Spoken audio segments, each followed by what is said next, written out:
Imitsina lambi amata udrasu Imang da chingjaw kaya layrasu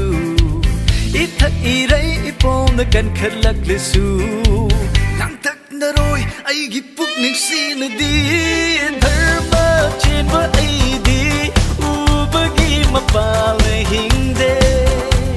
Kuding mapoy toghan ba ngamba jisubu Thazabagi mapal na hingi